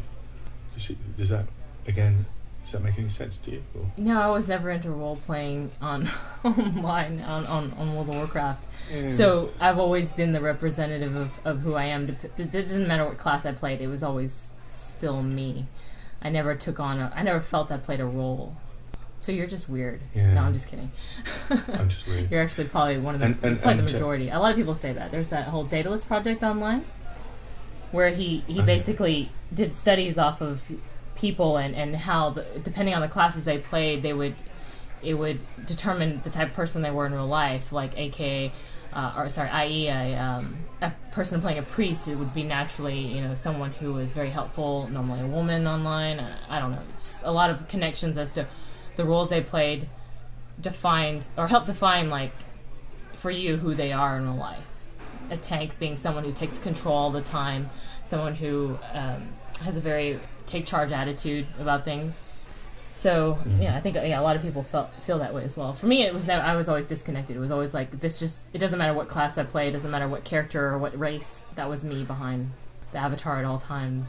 But yeah, that connection online, just something simple. Like let me give you an example. Like being online and on a game, say, and you have this avatar that represents you, and you're all sitting around in this city, and someone you kind of know as an acquaintance online comes up to you and gives you a hug.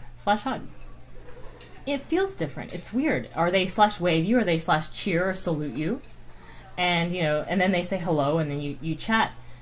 There's something about that adding back those layers of realism of connection that adds back to how you fundamentally view a relationship or of people online.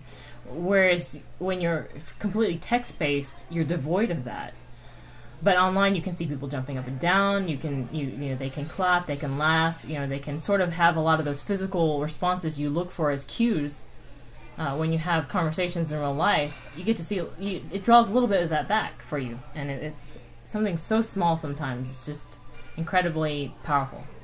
Yeah, I sometimes wonder why. For a brief period of time, I spent some less than quality time playing Second Life, playing being the wrong word actually, enduring Second Life, and I kind of in the back of my mind I thought I should really love this because this is pure interaction, this is pure connection, and there are certain things you can do within the environment. You can make stuff and so on and so forth, and then it's just tons and tons of this cybering going on as well. But it didn't feel right. It just didn't feel. I still haven't really worked out why, because that would be what this guy was talking about. This is MMO without the RPG. You know, it seems odd that doesn't.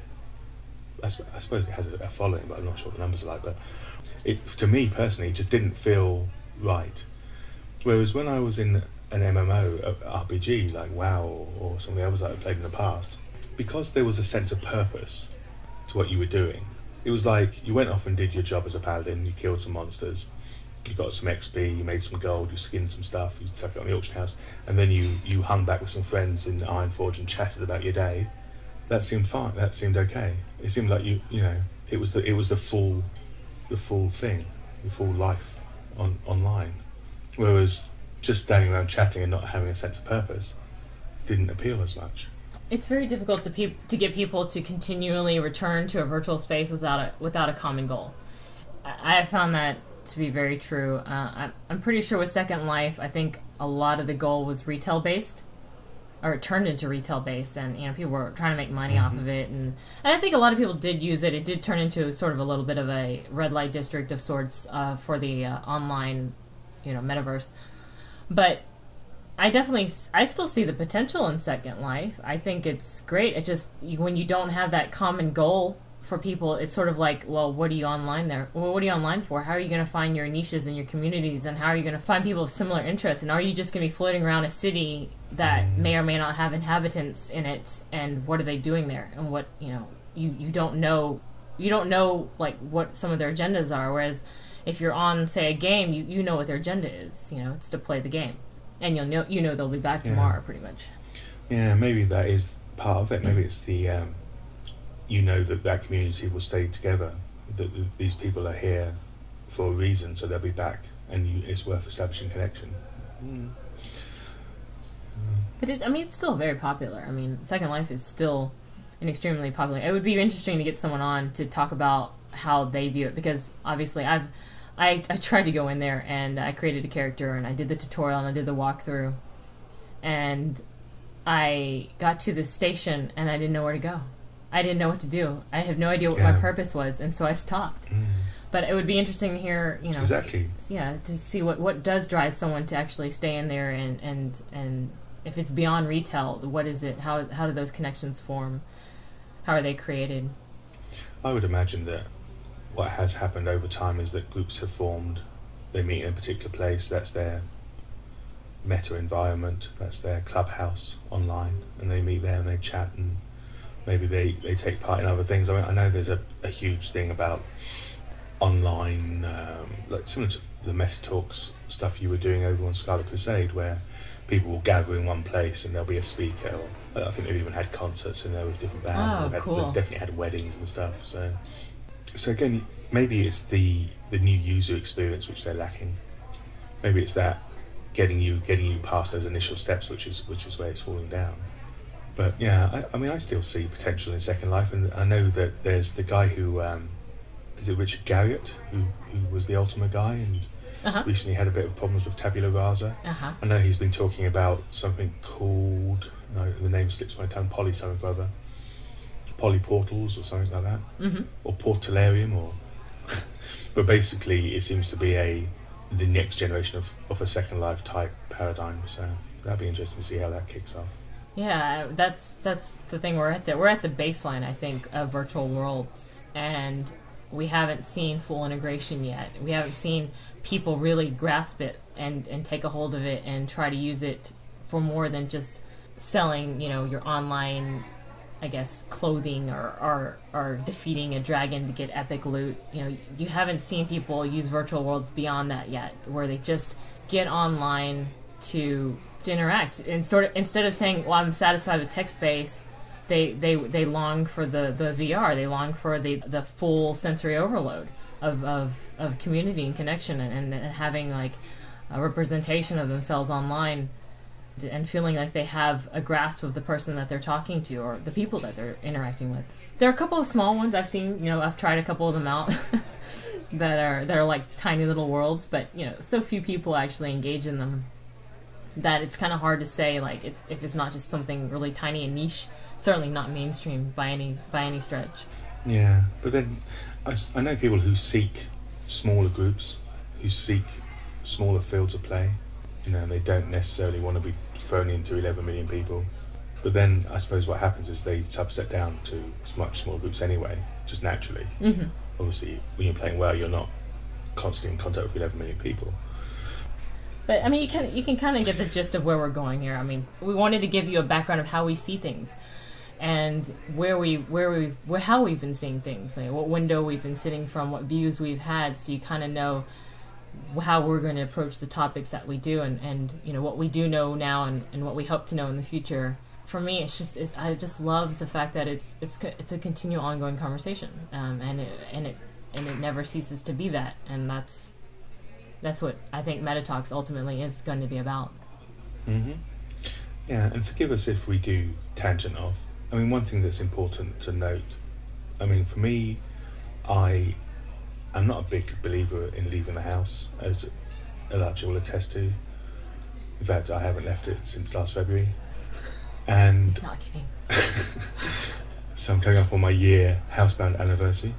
But everything I experience, or virtually everything I experience, is via the various screens that I have in my room. You know, whether that's myself as an avatar within an MMO, or a discussion online via a chat room, or the news that I receive. You know, this is all happening via the metaverse, the wider meaning of the word, as opposed to potentially some of the smaller subsets that we've been talking about.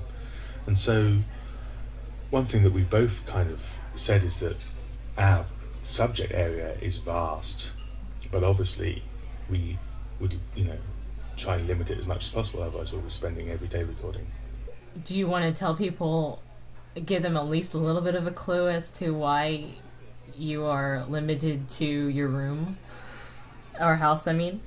I'm pretty ugly, and I've left the house on a couple of occasions and been rounded up by the local authorities scaring small children and horses, and unfortunately that's what's happened. No, in reality, unfortunately I have a relatively serious heart condition, which means that my stamina is very, very slight, and so long distance travel is almost an impossibility. Short distance travel is a possibility, but can be painful, so I don't do it. And also, honestly, there appears on a day-to-day basis very few reasons to leave the house. You know, and to some that may seem to be a abnormal thing, but to me it's relatively normal. One thing we had potentially talking about was how vastly different my current state of affairs as far as being housebound is compared to my career, which was very much out and about on the seven seas, killing mermaids. But things change. I had a hard time accepting it initially, but I have to say it would be hard to imagine how mind-numbingly awful my life would be without all this at my fingertips. Can you imagine being potentially housebound and not having the internet or the vast array of enjoyments out there? I mean, besides your children, with the ability to connect online, do you still ever feel lonely? Okay, no, I don't think I necessarily feel lonely. I sometimes will feel out of my depth occasionally. I kind of, again, this is something sort of back in the day, although I've spent my life being very interested in socializing via online and seeing the potential of the internet and the potential of computers and that type of thing, I've had a vast amount of time where I've been away from that. I mean, when you're on a ship for 6 months, you just don't, everything is real. Everything's, all your interactions are with real people. You don't have the opportunity to expand upon any sort of online life. It really has been in the last 3 years that my dreams of what could be potentially online life have fruited, because I've had to sort of do that, So. And you're relatively new to it. Really so then, I mean, the actual interaction is, would you say, kind of just started in terms of actually socializing? Certainly, yes. Certainly establishing permanent online connections. That's a relatively new thing. Like I said before, I'd be away for 6 months. I'd be back for 3 months. During that 3 months, I would try and catch up with what's going on the internet, what's going on in online socializing, that type of thing, and I would make these transitory or transitional connections with people. But then, you're away again 6 months, and the speed that these things were developing, 6 months is a lifetime. I come back and I came back and all of a sudden it's all in colour again. I'm sure if I continued and I hadn't developed the illness that I now have, and I came back, I'd be like, whoa, God, it's 3D now. What happened? My career very much would isolate me for long periods of time away from the normal or the potential to connect online. And so what is it that what's your goal online right now? Is it to just sort of absorb everything, or is it to specifically reach out to certain communities, or just sort of just taking it all in right now? My key word is connection. I'm constantly looking for connection. I think I remember we spoke last week, or we certainly have. The trouble with trouble with Metatalks is that because we have spoken for so long, it's a lot of it wasn't, obviously 99% of it hasn't been recorded. So I say something. I'm sure we talked about. Of course we have, but I love communicating with people. I love the connection that this affords me. And what medium? It would have been impossible. Do you think you're going to you prefer? Because it doesn't sound like, or it doesn't seem like you're that into blogging or video, sharing, or even sometimes you'll share the occasional pictures and you'll exchange banter on Twitter. But like, what is your idea of communicating? What is your idea of connection? It's fair to say, dear listener, that I'm a complete failure as far as ElJeppy is concerned. But many a time, ElJeppy will say something Why like, do you fail me? Oh, I've got this great idea what we'll do is we'll share our videos. This week it's going to be all about toilets. And I want you to share your videos of you on the toilet. And I'll say, it doesn't sound like a bad idea. Maybe I'll do 1 or 2 of them. But eventually, I just stop doing it. There's others. I mean, God, there's pages and pages of toilet videos which you can obviously look for on Google. But don't. Don't do that. Don't do that. Sorry. But I sometimes feel that those are more broadcast. I'm not here. I don't blogging. But you have to share a part of yourself, though. I like to have a conversation. You still gotta keep sharing particles of yourself online, though, in order for people to get a fuller picture of you. I mean, as great as audio chat is, there's a lot more. There's more depth to even that. Yeah, I'm in a mixed. I was going to say mixed relationship. Then that was weird. Where did that come from? No, I'm in 2 minds about the whole thing. I want to quickly get to the conversation. I want people to know about me because we've had a 2-way conversation, or whether that's textually or here on the Ventrilo, or in any format where I can go back and forth with someone. If I broadcast to somebody via a blog or a video, or potentially even the types of photos that I upload, I feel that's that's me broadcasting. That isn't me conversing, and that may be an incorrect assumption. And I think you think the other. You think that you're acting as a catalyst to conversation by the things that you do, such as the videos and the photos and the other bits and pieces that you do, and lots of the other blind point people do. But I may not yet have completely got that. It's not necessarily so much broadcasting as just giving people a glimpse into your life and who you are, and giving people little bits and pieces of yourself so that they can kind of see it and sort of absorb it. Because what you present, like even with talking, even with conversation, that's only one piece. That's just a piece of you and your ability to communicate with another human being, or human beings if it's a group thing. But that's not you in totality. That's certainly not even probably half of who you are. You get a good chunk of who someone is by your communication with them. But what do they like to eat? What are their hobbies? What are the little things like? Even we exchanged desktop videos. So one of the projects was not a toilet project. It was a desktop project where we all video cammed what were the little knickknacks on our desks. And I love that. I love to see this person, they have a bottle of Advil next to their desk because they obviously get headaches a lot. And this person uses chapsticks a lot. And these are the types of drinks they drink. White jelly. Sometimes. A little Fleshlight. But you get these little tiny cues about who someone is based off of tiny bits of information that you can't get just through auditory chat. That I love. I love the little tiny pieces, things that they see on a daily basis that I know that might affect them. A cityscape, their streets, their trip to work. What their table looks like. What their desktop looks like. How neat or clean their room is.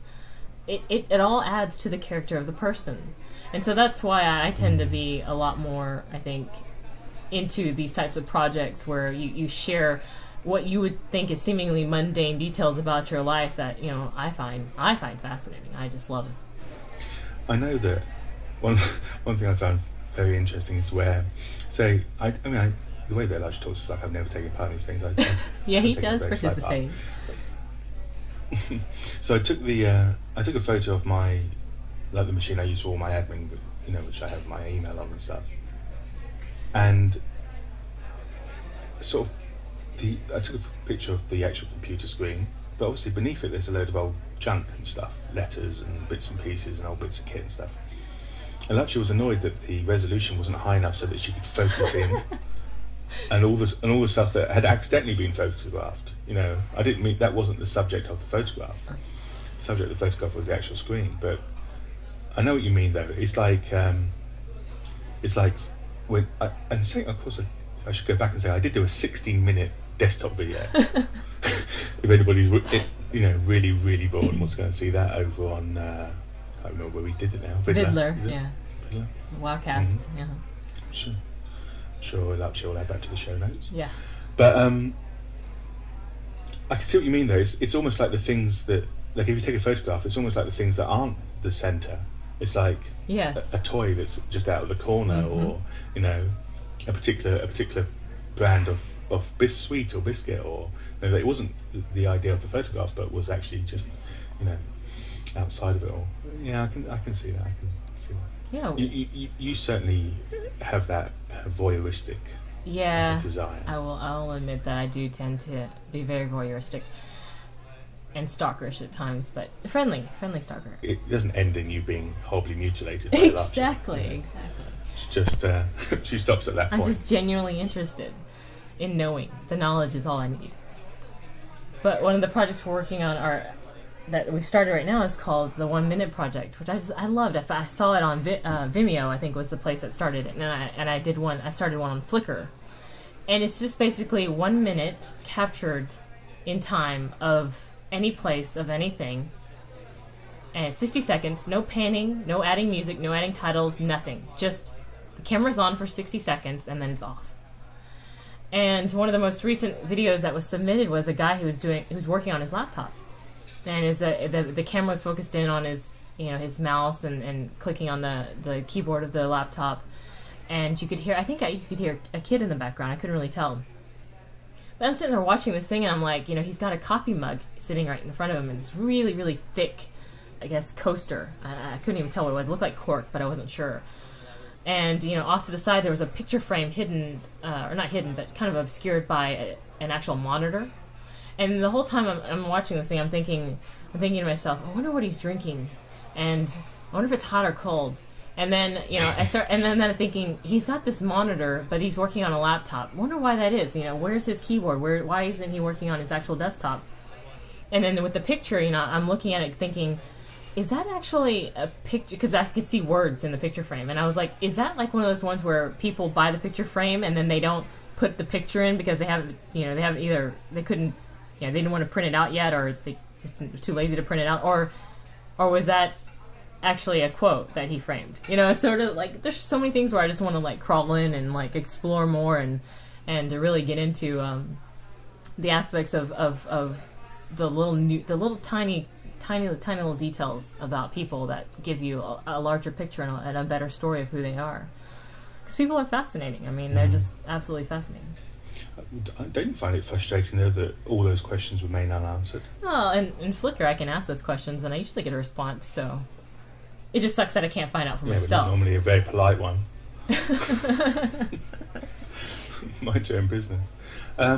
Did you see the film Blade Runner, where he gets a photo and he sticks into that machine and he goes, focus on quadrant 7, and he focuses in, and eventually he sees some woman in a bath. Like he's looking through the mirror of the photo at things that the mirror picked up but the photo didn't pick up. There's actually a piece of technology that reminds me of that. It's called photosynth. It's fascinating. It's absolutely incredible. I'm overusing the word fascination here, but I gotta find a new word for it, but it just is. And it's basically a compilation of pictures. You just take a crap ton of pictures all around a 3D space. The floor, the corner, the ceiling, the ceiling fan, the light switch, everything. You just, as much as you can, you just take pictures of a place. It doesn't have to be a room. I mean, it could be like, a cathedral outside, a courtyard. And the idea of photosynthesis is it takes all of this data and it recognizes it. It takes it as a composition in this piece of application and connects them all to create a 3D space. So I did one of my room, and it's really neat. You sort of like scroll through the space in 3D. It's all composed of 2D pictures, but the space becomes 3D, and you can zoom in. You can say like, oh, well, what's on the shelf there? And you zoom in, you look, see what's on the shelf, and you rifle through their drawers and things like that.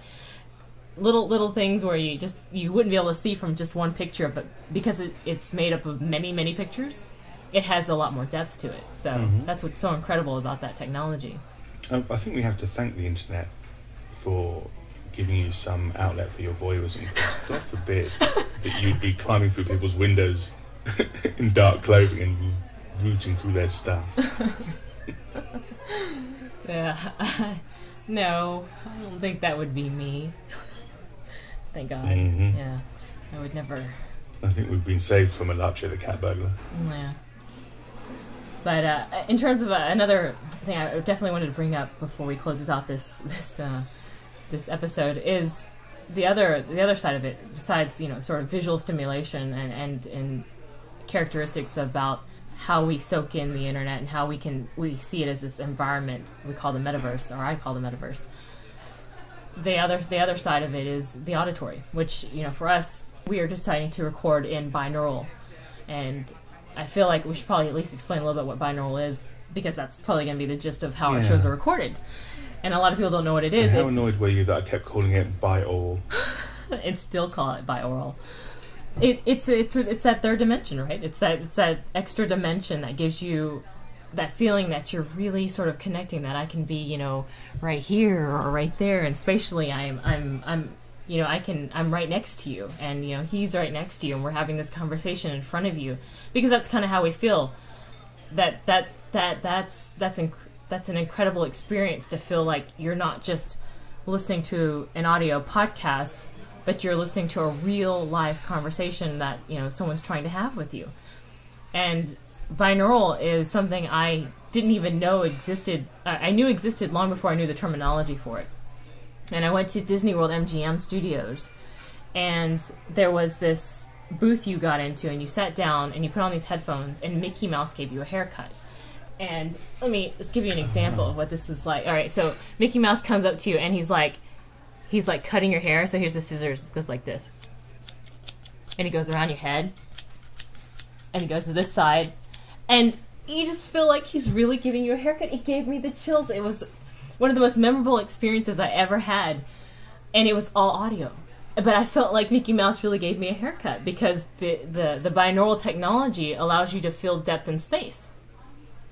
and to make you feel like you're really in a space. And it wasn't later that I was talking to our friend Jemima's that I started to look it up, because I was trying to explain to him what that was, and sure enough, there was a terminology for it, and I have access to the information. And then I started researching, what kind of binaural sounds are out there right now, and there are these groups of people who go out with these really professional recordings, and they really create binaural sounds based off of anything. So they'll go in and they'll record a courtyard, or they'll record a busy avenue, or the mall, or outside next to a stream, and when you listen to it binaurally, you really feel like you're in that space. You really feel like you're right next to a brook, or you're in a garden, or you're walking along a street on Fifth Avenue.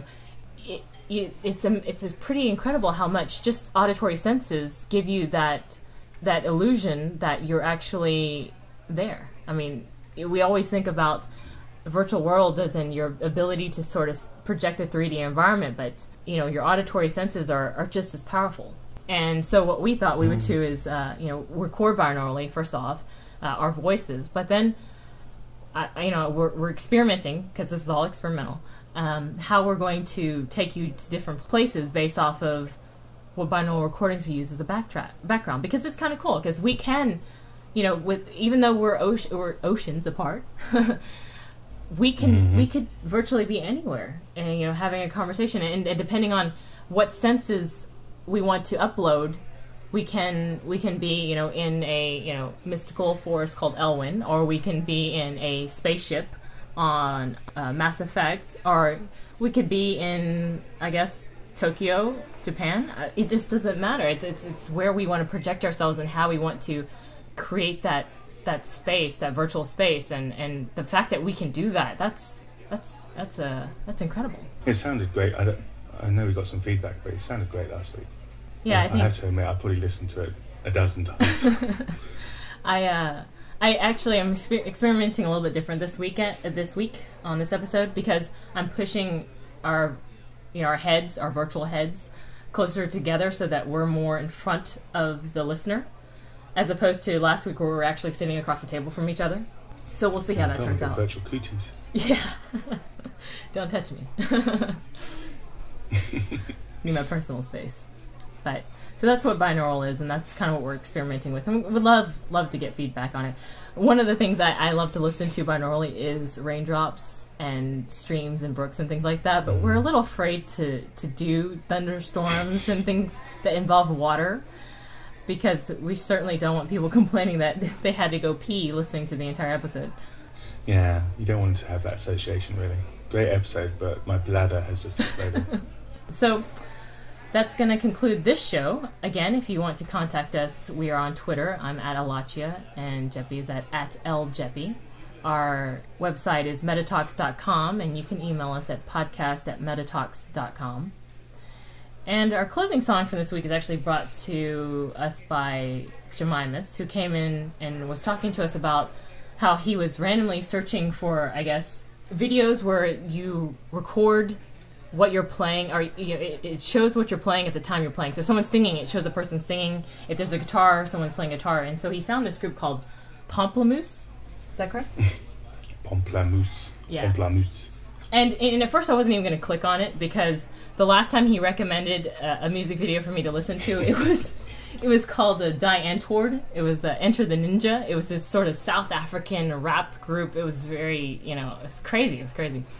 So I was like, I don't know. So I clicked on it, and I was like, wow, this is really, really good. And so they did this cover of September by Earth, Wind, and Fire, and it has a very indie quality about the whole thing. Obviously it's self-produced, and this is the other, the great thing about music and sharing on the internet is that, a group that just wants to be creative and wants to, share their music immediately. YouTube, MySpace, wherever you want to put yourself online, it's there. You don't have to wait for the industry to produce music for you to listen to. People are out there. People are very creative and very talented, and they don't have to depend on an institution to deem them worthy to get their music out there. It's out there, and you can find it. And I love that they're sharing. I actually noticed it was on Twitter today. A couple of people actually twittered this band, so I thought that was very interesting. But so this is Pamplemousse, and we're gonna put the link to their YouTube website or the YouTube subscription. Their channel. Yeah, their channel on the website. So in the show notes.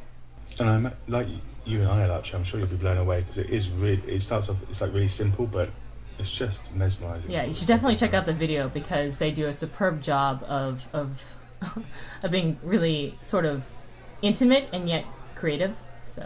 Mhm. Yeah, it's fine stuff. Well done, Jemimas. Yes, well done. So until next time, I'll see you on the flip side. Yep, and I'll probably be there too. Bye. Do you remember the 21st night of September? Love was changing the minds of pretenders while chasing the clouds away. Our hearts were ringing in the key that our souls were singing as we dance in the